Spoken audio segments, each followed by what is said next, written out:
आगे जो स्लाइड आप देख रहे हैं उस स्लाइड पर दो व्यक्ति हैं जो दोनों ही हमारे शायद बहुत चहीते व्यक्ति हैं अगर हमें क्रिकेट पसंद है। एक है MS धोनी और दूसरे हैं Virat Kohli. Indian cricket team के दोनों ही कैप्टन रह चुके हैं। उनकी आइडेंटिटी हमें क्या बताती है? MS धोनी का नाम ही MS धोनी है, वहाँ से उनकी आइडेंटिटी की शुरुआत है। उनका कद कितना है, वो किस शहर से आए हैं, ये सब बातें जो हमें पता है वो उनकी आइडेंटिटी है। वैसे ही विराट कोहली की और आइडेंटिटी का भाग ये होता है कि जो उन्होंने मैचेस खेले हैं वो अक्सर हम उनके आइडेंटिटी के साथ जोड़ लेते हैं। आगे देखते हैं पर्सनालिटी विशेष। जैसे कि आपने सुना होगा, MS धोनी के साथ जो विशेषण लोग काफ़ी बार प्रयोग में लाते हैं वो है कैप्टन कूल, और विराट कोहली के साथ जो विशेषण एसोसिएटेड है वो है एंग्री यंग मैन।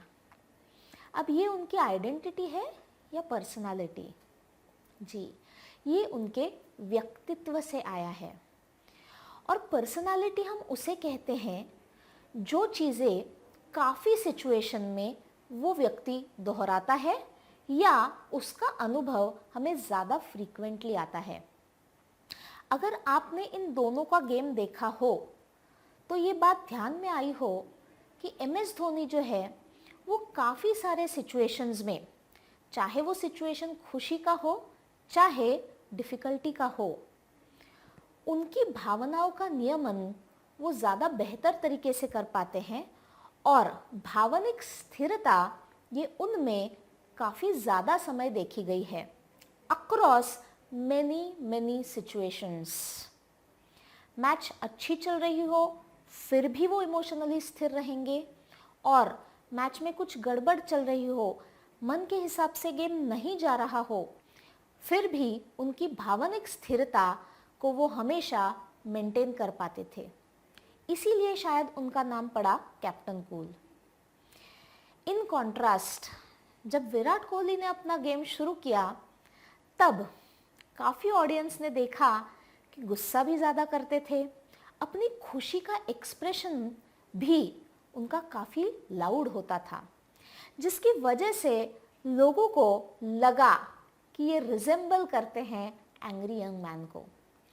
अभी ये बातें देख के लोगों ने जब उनको एंग्री यंग मैन कहा तब क्या ऐसा था कि विराट कोहली पूरा टाइम गुस्से वाले थे? नहीं, लेकिन अलग अलग घटनाओं में, सिचुएशंस में उनका जो रोज का बिहेवियर पैटर्न था, जो रिपीटेटिव पैटर्न था, उसके साथ ये विशेषण जुड़ गए। तो आइडेंटिटी हमें एक बात बताती है और पर्सनालिटी हमें दूसरी बात। आइडेंटिटी की कुछ चीज़ें इन दोनों में सेम है, लेकिन पर्सनालिटी काफ़ी भिन्न है, काफ़ी अलग अलग है। अगली स्लाइड में जो आप देख रहे हैं पर्सनालिटी की ही कुछ और डिटेल्स हैं। व्यक्तित्व की संज्ञा, इसमें दो भाग है। एक होती है सामान्य जन की संज्ञा और दूसरी है मनोवैज्ञानिक संज्ञा। जब हम किसी व्यक्ति के बारे में बात करते हैं तो जनरली हम जन सामान्य की संज्ञा का प्रयोग करते हैं। फिर चाहे आप कलाकारों में ले लीजिए अमिताभ बच्चन या रॉबर्ट डाउनी जूनियर, हम कहते हैं क्या ग्रेट पर्सनालिटी है। तो जब हम कहते हैं कि इनकी पर्सनालिटी क्या खूब है या what a great personality, generally what do we mean? हम बात करते हैं उनकी फिजिकल पर्सनालिटी की। हाइट वेट कैसी है, बिल्ट कैसी है, फिजिक कैसी है, उनका बोलने चलने का तरीका कैसा है, उनकी बॉडी लैंग्वेज कैसी है, उनका संभाषण करने का स्टाइल कैसा है, उनकी हंसी कैसी है, उनके चेहरे के एक्सप्रेशंस कैसे हैं। जब ये बातें हम पर्सनालिटी से एसोसिएट करते हैं तो वो सब आते हैं जनसामान्य की संज्ञा की ओर। फिर मनोवैज्ञानिक संज्ञा हमें अलग क्या बताती है?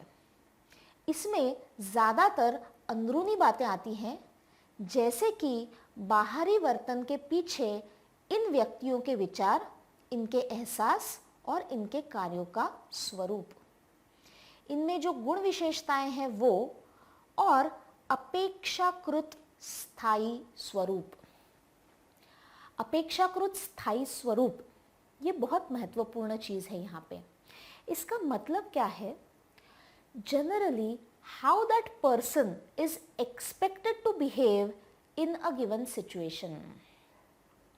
हम सब जब एक दूसरे के साथ व्यवहार करते हैं तो कुछ चीजें अपेक्षित होती हैं। हमें पता है कि कुछ लोगों का स्वभाव थोड़ा कमजोर होता है। ये हम किस बेसिस पे कहते हैं? अक्सर बात करते वक्त होता है ना कि घर में अगर कुछ बुरी घटना हुई तो हम कहते हैं ताऊ जी को एकदम से मत बताओ, वो एकदम बौखला जाएंगे। अब ये जब हम ताऊ जी के बारे में कह रहे हैं तो ये पर्सनालिटी का वो अंदरूनी हिस्सा है जो शायद हमें ताऊ जी के व्यवहार में इसके पहले कई बार दिखा हो जब सिचुएशन थोड़ी डिफिकल्ट हो। सो ये जो अपेक्षानुरूप हमारा बिहेवियर होता है वो होता है मनोवैज्ञानिक संज्ञा में जो आता है।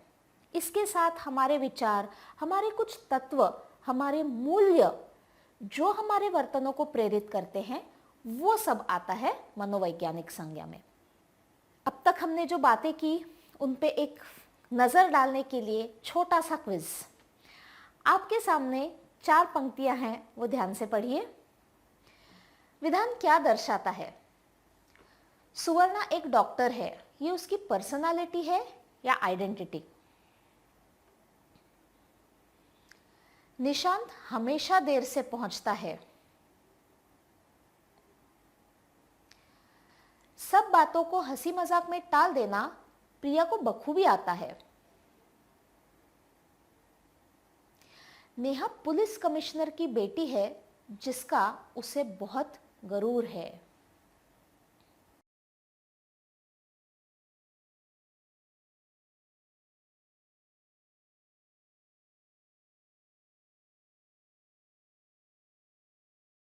पहले 3 तो काफी स्पष्ट है। अगर चौथे वाक्य को हम देखें तो इसमें थोड़ा कंफ्यूजन है क्योंकि इसमें आइडेंटिटी और पर्सनालिटी दोनों की बात हुई है। आप लोगों में शायद किसी ने अगर एक चीज मिस कर दी हो तो कोई बात नहीं, इसी के लिए हमने ये स्लाइड दोहराई है। इस वाक्य में नेहा पुलिस कमिश्नर की बेटी है, ये उसकी आइडेंटिटी है, लेकिन उसको इस बात का गरूर है, ये बात बताती है नेहा के व्यक्तित्व के बारे में। आई होप इन सब से आपको इन दोनों चीज़ों में अच्छी क्लैरिटी आ गई हो कि इंसान की आइडेंटिटी क्या होती है, क्या दर्शाती है, और उसकी पर्सनालिटी, उसका व्यक्तित्व क्या होता है और वो हमें उस इंसान के बारे में क्या बताता है।